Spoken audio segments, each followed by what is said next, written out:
আসসালামু আলাইকুম everyone, welcome back to my channel. আশা করি আল্লাহর অশেষ রহমতে সবাই ভালো আছেন। আমরাও ভালো আছি। যে আমি একটি নতুন ব্লগ ভিডিও নিয়ে আপনাদের সামনে উপস্থিত হলাম। সকালে চা নাস্তা দিয়ে ভিডিওটি শুরু করলাম। পুরো ভিডিওটির সাথে থাকবেন, আশা করি ভালো লাগবে। আর যদি ভালো লেগে থাকে তাহলে একটি লাইক দিয়ে দিবেন। আর যে আপু ভাইয়ারা আমার ভিডিওটি দেখছেন কিন্তু এখন পর্যন্ত সাবস্ক্রাইব করেননি, ভালো লেগে থাকলে সাবস্ক্রাইব করবেন আর একটি লাইক দিয়ে দিবেন। চা নাস্তা করার পর আমার মা আমাদের বাড়িতে আসছে, বাবা তার ভর্তা বানিয়ে নিয়ে। আমার ছেলে মেয়ে আমার মার হাতের এই বউ ভাতটা ওরা খুব পছন্দ করে, তার জন্য মা রান্না করে নিয়ে আসছে। এখানে কিন্তু এই যে ইলিশ মাছ ভেজে দিয়েছে। এই বউ ভাতটা কিন্তু অনেক মজা হয়েছিল, আর পাঁচ পাতার ভর্তা। তারপর আমি খাওয়া দাওয়া করে এই যে আমার গাছের কিছু তাজা ফ্রেশ সবজি তুলে আনলাম। এখানে যে বেগুন আর টাটকা সিম, সিম সবজিটা কিন্তু একেবারে দেখেন কত সুন্দর সবুজ। এই টাটকা সবজি রান্না করে খেতে কিন্তু খুবই ভালো লাগে। আর যেহেতু নিজের গাছের বোনা সবজি, তুলতে যেমন ভালো লাগে রান্না করে খেতেও ভালোই লাগে। আর এদিকে যে চালতা আর বড়ই একসাথে করে ভর্তা বানানো হচ্ছে। এটাকে আমাদের এখানে বলা হয় কালচিয়া। কেটে তারপরে এটার মধ্যে ছেঁচে ভর্তাটা বানানো হচ্ছে ধনিয়া পাতা দিয়ে। দুপুরে কিন্তু একটু টক খেতে ভালোই লাগে। আর এদিকে যে আমি রান্না শুরু করে দিয়েছি। আমি তেলাপিয়া মাছ দিয়ে সিমগুলো রান্না করব। আমি মাছগুলো ভেজে নিতেছি। আমার মাছটা ভাজা শেষ। তারপরে যে তরকারিটা আমি অফ ক্যামেরায় বসিয়ে দিলাম, কারণ সচরাচর এই তরকারি আমরা সবাই যার যার মতো করে রান্না করতে পারি। আমি এই যে সিমের মধ্যে টমেটো আর মাছ দিয়ে দিয়েছি। তারপর টমেটোটা সিদ্ধ হওয়ার জন্য ঢাকনা দিয়ে রেখে দিলাম।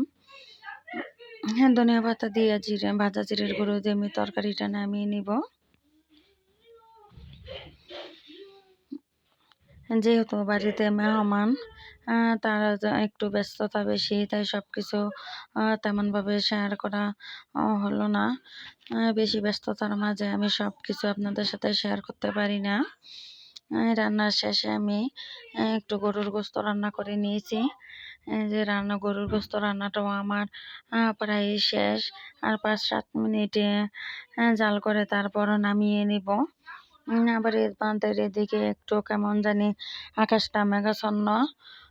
বাহিরের ভিউটা আপনাদের সাথে আমি শেয়ার করেছি। দেখুন 2:30 কিন্তু মনে হচ্ছে ভোরবেলা। ক্যামেরায় তো তেমন ভালোভাবে বোঝা যাচ্ছে না, কিন্তু বাহিরের পুরো অন্ধকার হয়ে গেছে। কিন্তু দুপুর বিকেলে কোনো বৃষ্টির হয়নি। সন্ধ্যা পরে হালকা পাতলা একটু বৃষ্টি হয়েছিল।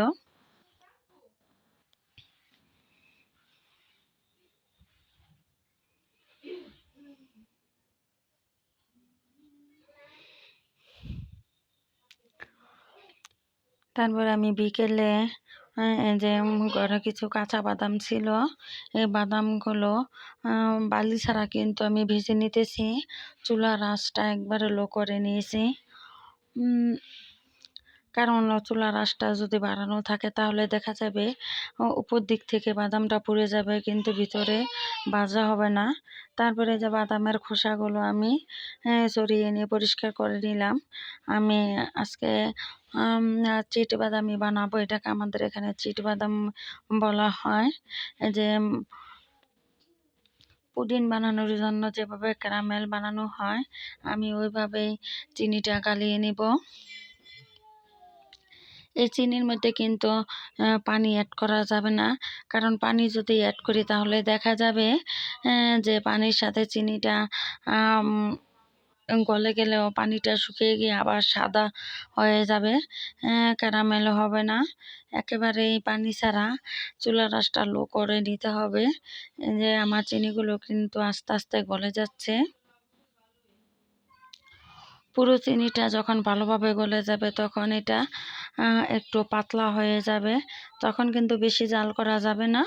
যদি বেশি জাল করা হয় তাহলে এটার স্বাদ নষ্ট হয়ে যাবে, একটু তিতা ভাব হয়ে যাবে।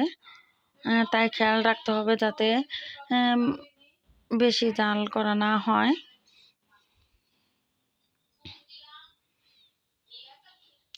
কোন এলাকায় কি বলে জানি না, কিন্তু আমাদের এদিকে এটাকে চিট বাদাম বলা হয়। এই যে আস্তে আস্তে কিন্তু আমার সব চিনিগুলোই গলে যাচ্ছে। এখানে কিন্তু কেউ এই ক্যারামেলটা বানানোর সময় একটুও পানি অ্যাড করবেন না। লো আছে চিনিগুলো দিয়ে আমার যখন গলা শুরু হবে তখন হালকাভাবে এভাবে নেড়ে চেড়ে নিতে হবে।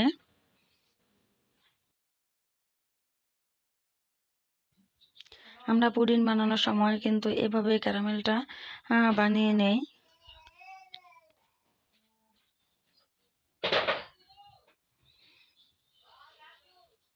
এই দেখুন আমার চিনিগুলো কিন্তু সব গলে গেছে, আর এটাও কিন্তু একটু পাতলা হয়ে গেছে। আর আমি এটা জাল করব না, বেশি জাল করলে তিতা হয়ে যাবে। তারপরে যে আমি বাদামের উপরে এটা ঢেলে দিলাম। ঠান্ডা হয়ে যখন জমাটো বানবে তখন এটা আমি আমার ছেলে মেয়েকে খেতে দিব। আর আমার ভিডিওটি আজকের মতো এ পর্যন্তই। আল্লাহ হাফেজ।